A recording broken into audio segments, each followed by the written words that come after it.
मेरा नाम जीवन दास बठला। मेरा जन्म जिला मियांवाली पाकिस्तान च। उत्थे से एक पिंड है जिसका नाम है हैदराबाद। उस हैदराबाद थल उसनू आते थल का इलाका है, सारा रेगिस्तान का इलाका। उत्थे मेरा जन्म होया सन 1930 दे विच मेरा जन्म होया। आंखों में तेरा घर है, दिल में तेरा मकान है, हर जा पे तू मकी है, फिर भी तू ला मकान है। और साढ़े पिंड की एक सब तो बड़ी तारीफ ये आई कि साढ़े हिंदू जड़े हैं सड़क तो इस साइड के उत्ते हैं और जड़े मुसलमान हैं वो उस साइड के उत्ते हैं। अच्छा। लेकिन सर आपस में प्यार बड़ा है बड़ा है, मुसलमानों का, हद तो ज्यादा। मैं कहे मास्टर जी हुसैनी डोड़े बोलना भी दम रखना पौंदा है और सुनना उसके बाद भी ज्यादा दम रखना पौंदा। नहीं तू फिर सुना।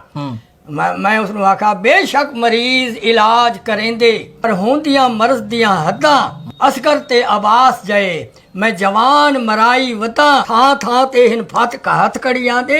मैं कित कित पट्टियां बद्धा हारा मैं चौथी कली ना आई ते वो मास्टर कुर्सी तो थले डिग पिया। देख खिनो मन अखियां दुखियां या कंड हुसैन भिरा दी मारो या ना मारो जिवें दिल तुहाडी आधी वजा को तुसा शामियां नू तुहानू आधी धी जहरा दी एक तस्सा करके ना मरिया है वांधी कोल कंधी दरिया। एक मलिक शमशेर अली छीना सब तो वड्डा जिसने असा आया है जिन्हों ने साड़ी पूरी इमदाद की और घोड़िया तो चढ़ के साढ़े पिंड चू पहरा देंदे तो साढ़े नेड़े नहीं आउण दे। असा हिंदुस्तान तक आया है अपनी मौत नाल कोई मरे तो मरे पर सानू किसी ने हल्ले नाल या किसी नाल मारिया ने। हाँ वो बखर दा MLA सी जेड़ा सानू मिलन वास्ते आया हुआ सी हैदराबाद। वो बैठा सी मैं आख्या यार मैं तेन तू बखर दा है मैनू तेनू वेख के गल याद आ गई। मगर उस एग्जामिनर ने पूछा अच्छा ये दसो बखर तू लेके मियांवाली तक स्टेशन कितने हैं उन्होंने नाम केड़ा। मैं उत्थे जवाब दिता मैं आखे बखर कोटला जाम दरिया खान पंज गिराई शाह आलम महबल कलूर कोट पिपली अल्लू वाली कुंदियां मियांवाली। जब मैं टेंशन दस दिते वो जो बखर का MLA सी ना वो आया उसने मैंने छाती नाल ला लिया। वो तेन 70 साल हो गए तेन अज तक याद है।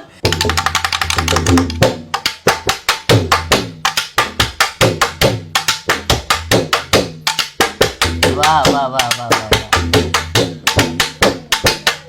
मोहब्बत जिंदा रहती है, मोहब्बत मर नहीं सकती। ना हिंदू बुरा है ना मुसलमान बुरा है। जो बुराई पे उतर आए वो इंसान हैरान हो गया। तो असीं आउण लगे ना उथों पाकिस्तान इन्होंने घर आंदा सी उन्होंने ना ही मनु वो मैनू आखन लगा चाचा जी फिर कदों आओगे। मैं आख्या आवे माही तैकू अल्लाह आने तेरा मान न थी वे झिका। आवे माही तैकू अल्लाह आने तेरा मान न थी वे झिका।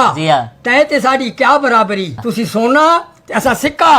असा पाकिस्तान दा मूल ना छोड़े सू चाहे 100 150 धिक्का पर एक गल आवना छोड़ दे सू जेड़ा मुंह दिखे सो फिक्का।